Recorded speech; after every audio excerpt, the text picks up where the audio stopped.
Hello and welcome to the ISE ETF and Index Outlook for July 30th, 2012. This is Patrick Sresna. As always, we start off with a chart of the S&P 500 using that SPDR exchange rate fund symbol SPY.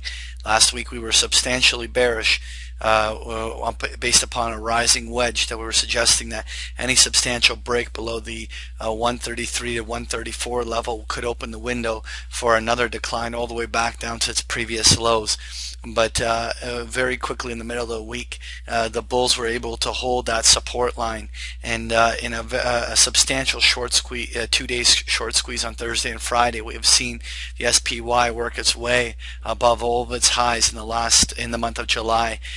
This immediately neutralizes the sell cycle that we were looking to happen at this juncture. While it doesn't change our bigger picture outlook, that we still believe the months of August and September could bring about some substantial correction to the magnitude that we saw back in May, but it's probably clear now that it's not going to be starting off the levels we suggested in the way that we suggested.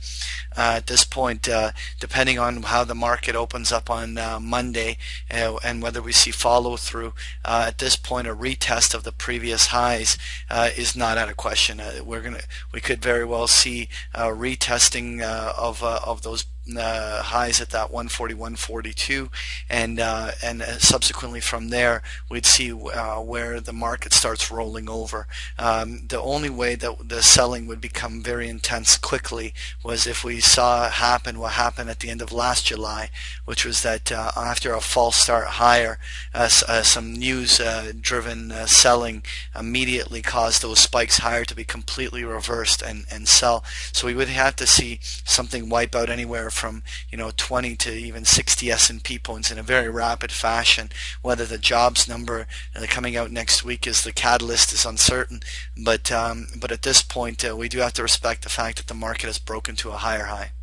Next year I want to take a look at the ISE Natural Gas Index, which is symbol FUM, and we've seen the natural gas index for the month of July consolidate off of its June lows. Really at this stage, this is creating sort of like a little sideways flagging formation that in fact has room to bullishly break out. If we see any substantial break on the upside of the natural gas index above this 101, 102 area where the highs came in at the first week of July, that could open the window for a move that could even return back to 108 to 110 on the upside after we may have seen short-term lows banged out on this index.